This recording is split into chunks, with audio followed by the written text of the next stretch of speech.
मतलब ये कि क्यों वासु? भाई ये मेरा घायल होना तो बहुत मुबारक हुआ। पहले बेटा मिल गया और अब बहू। मैं तो यहाँ से निकलते ही तुम्हारे डैडी के साथ बात करूंगा और बात पक्की करूंगा। चट मंगनी पट ब्याह। अच्छा वासु, एक बात बताओ, मेरी ऐसी कौन सी चीज थी जो तुम्हें भा गई और तुम मुझ पर फिदा हो गए? पायल, सच पूछो तो तुम्हें कोई भी अच्छी चीज नहीं है। न जाने मैं तुम्हें अपना दिल क्यों दे बैठा। अगर ऐसी बात है तो मैं तुम्हारी शक्ल नहीं देखूंगी। अरे भड़को नहीं। अब मैं सोचता हूँ तो महसूस करता हूँ कि तुम्हारी काफी चीजें अच्छी। मसलन तुम्हारे लंबे लंबे खूबसूरत बाल, और तुम्हारी ये गोरी गोरी पेशानी, और तुम्हारी झील सी नीली आंखें जिनमें डूब जाने को जी करता है, और तुम्हारी ये 2 गुलाबी होंठ। तुमने मेरी नाक के बारे में कुछ नहीं कहा? हाँ, और तुम्हारी ये 1.5 फुट लंबी नाक। वासु, ऐसी बकवास करोगे तो पिट जाओगे। अच्छा बाबा, तुम्हारी ये सुराईदार गर्दन, और तुम्हारे ये 2 बड़े बड़े। शर्म नहीं आती ऐसी बातें करते हुए? पायल, तुम्हारे दिमाग में सिर्फ गंदगी भरी हुई है। मैं तो तुम्हारे इन 2 बड़े बड़े हाथों की बात कर रहा था जिनमें तुमने एक कंगना पहना है। तुम क्या समझ रही थी? गर्दन हिलाने से काम नहीं चलेगा पापा, हाथ मिलाना पड़ेगा, क्योंकि ये मेरा बेस्ट फ्रेंड है वासु गुजराल, जिसकी वकालत ने बॉम्बे में धूम मचा रखी है। कोई धूम नहीं मचा रखी सर। आप तो जानते ही होंगे कि पायल की आदत है बड़ा चढ़ा के बात करने की। जी नहीं, मैं हमेशा ठीक बात कहती हूँ। अच्छा पापा, आप ही बताइए, मैं केस की मिसाल देती हूँ। मेरे केस तुम्हारे वासु के बस के नहीं है बेटा। खैर, फिर भी ये इतनी तारीफ कर रही है तो एक आध केस तुम्हें जरूर हो। थैंक यू सर, मगर मैं यूं गिरे पड़े मिल जाने वाले केस नहीं लेता सर। बहुत तेज हो। वकील कानून की धार होता है सर, और अगर धारी तेज न हो तो कानून जुर्म की जड़ें कैसे काट पाएगा? ठीक है, कभी तुम्हारी धार भी देख लेंगे। तुम्हारे डैडी अभी तक नहीं आए। मिस्टर सिंह, मुझे गुजराल कहते। हेलो। अब आप गुजराल अंकल से बातें कीजिए पापा। वासु को तो मैं अपना मिनी सूट दिखाने जा रही हूँ। आओ वासु। हाँ, बड़ों की बातों में बच्चों का क्या काम? क्यों mister Singh? I don't know, मुझे तो ये भी नहीं पता कि हम दोनों बात क्या करने वाले हैं। अरे भाई, तुम जाते क्यों नहीं? जाओ ना। आप खड़े क्यों हैं? बैठिए ना। क्योंकि आपने मुझे बैठने के लिए कहा ही नहीं। आई एम सॉरी, बैठिए। जी, मुझे ये बच्चे काफी सीरियस लगते हैं। क्यों मिस्टर सिंह? ये जनरेशन तो सीरियस होना जानती नहीं मिस्टर गुजराल। मैं उस सीरियसनेस की बात नहीं कर रहा। तो फिर किस सीरियसनेस की बात कर रहे थे आप? बढ़ा चढ़ा के बात करने की मुझे आदत नहीं है। अदालत में भी मैं कम बोलता हूँ, ऑलवेज टू द पॉइंट। ये मेरा बेटा वासु है ना, ये मुझसे भी बड़ा और अच्छा वकील बनेगा। अखबार वाले तो फिदा हैं इस पे, हर रोज कोई ना कोई राइट अप छपता रहता है। रत्नाबाई रोडवेज का जो कॉम्पेंसेशन केस था ना, वो मेरे बेटे वासु ने ही जीता था। उन हरामियों के हलक से उसने कॉम्पेंसेशन उगलवा ही दिया। तो ये वो वाला वासु गुजराल है? 100%। और एक पॉलिटिकल लीडर की कातिलाना चालों से भी इसने मुझे बचाकर निकाल दिया। खैर छोड़िए बात। वासु मेरा सगा बेटा नहीं है।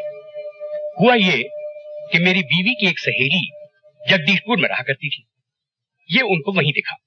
इसका बड़ा भाई वहां नौकर था, तो एक मर्डर और रेप केस में उसे सजा हुई। ये बेचारा रह गया यतीम, छोटा सा लावारिस। मेरी बीवी को तरस आया, उसने गोद ले लिया। कहने का मतलब ये कि मेरे खून का नहीं है, मगर हमारा ब्लड ग्रुप एक है। और अगर ये मेरा सगा बेटा भी होता तो मैं इससे इतनी ज्यादा मोहब्बत न करता। ब्लड तो अब कौन मानता है गुजराल साहब? पेरेंट्स का फर्ज तो ये है कि वो अपने बच्चों की खुशी चाहे।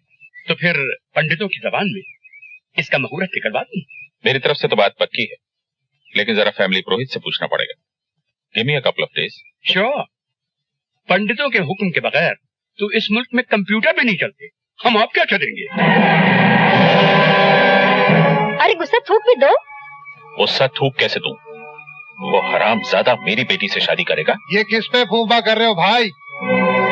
जरा इन पर अपनी मुस्कान की वर्षा तो करना रत्ना, क्योंकि मैं इनसे ये कहता हूँ कि अनशन लोगों से मिलने क्यों लगे? कौन अनशन लोग? वही दोनों जो अभी अभी यहाँ से गए। अब तुम मेरे दुश्मनों से दोस्ती करोगे तब तो फिर बात नहीं जमेगी। अरे भाई, उन्हीं हरामजादों पर तो अब तक मेरा खून खौल रहा है। उस लौंडे की हिम्मत तो देखो, मेरी बेटी से शादी करेगा। मेरे टुकड़ों पर पलने वाला वो शख्स मेरी बेटी से शादी करेगा। उस जूडी को भी 5 लाख उसी ने दिलवाए। मैं तो कहता हूँ दोनों को गोली मरवा दो। खा खा के मोटे हो रहे हो, कुछ तो काम करो। 2 आदमी नहीं मारे जाते तुम लोगों से। अब अगर हमारे किसी आदमी ने उन्हें मारा तो बात बिगड़ जाएगी, क्योंकि वो रिश्ता लेकर आ चुका है। उन्हें मारने के लिए तो कोई ऐसा आदमी ढूंढना चाहिए जो भरोसे के लायक भी हो और हमसे जिसका कोई ताल्लुक भी साबित न हो सके। वो 212 कैसा रहेगा? तुम्हारा ये तीर बिल्कुल निशाने पर बैठा है रत्ना। ये 212 कौन है?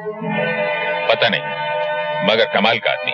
She'll be alright in about 3 months, लेकिन इनको दाखिल करना पड़ेगा और ट्रीटमेंट भी बहुत महंगा होगा। महंगे सस्ते की बात ना कीजिए डॉक्टर, बस इतना बताइए कि ये ठीक तो हो जाएंगी ना। पैसों का बंदोबस्त तो कहीं ना कहीं से कर ही लूंगा। You are very fortunate mister Ravi. मेरा teacher doctor Arnold Robertson London से आने ही वाला है, and I tell you he is a magician. वो मेमोरी का ताला ऐसे खोलता है जैसे कोई एक्सपर्ट भी किसी तिजोरी का ताला भी क्या खोलेगा। ये तो बहुत ही अच्छी बात है। खर्चा कितना होगा? Let me think. 1 लाख रुपया तो हो जाएगा। 1 लाख? मोर भी हो सकता है, लेकिन मैं 1 लाख रुपए के भीतर रखने की कोशिश करूंगा। I will try. ठीक है, मैं लाख रुपए का बंदोबस्त करता हूँ। चलिए मालकिन, 1 लाख तो जरूर चाहिए, मगर किसी का कत्ल करके नहीं। मैं जानता था कि तुम यही कहोगे। ये कत्ल नहीं, 212 इंसाफ है। पूरी बात सुन लो, उसके बाद चाहो तो इनकार कर दो। पूरी बात क्या है? अंदर चलो। आओ। रत्ना, रत्ना, ओ कौन? रत्ना, क्या कर रही हो? रुक जाओ, एक कदम भी आगे बढ़ाया तो कूद पड़ोगे। सिस्टर, ऐसा मत करो। नहीं, मैं तेरी माय डियर सिस्टर नहीं हूँ। अगर तू मेरा भाई होता तो मेरी फूल से बेटी नीलम को गैंग रेप होने देता। मेरी बेटी का रेप और मर्डर करने के बाद अब तू मेरे पास आया है। आगे तो देख, मैं तुझे छोड़ूंगी नहीं। ये हमारे नीलम का कातिल नहीं है, ये तो उसका बदला लेगा। क्या तुम उसे मार डालोगे जिसने मेरे बेटी का रेप किया था? अरे, मैं तो अपनी बेटी की लाश को पहचान न पाई। सूरत बिगाड़ दी थी कमीनों ने। मेरी बेटी रोज मेरे सपने में आती है और कहती है, मम्मी डार्लिंग, वो बॉर्चर अभी तक जिंदा है, वो तुमको भी नहीं छोड़ेगा। तुम मेरे पास आ जाओ मम्मी। यहाँ पीस है, शांति है।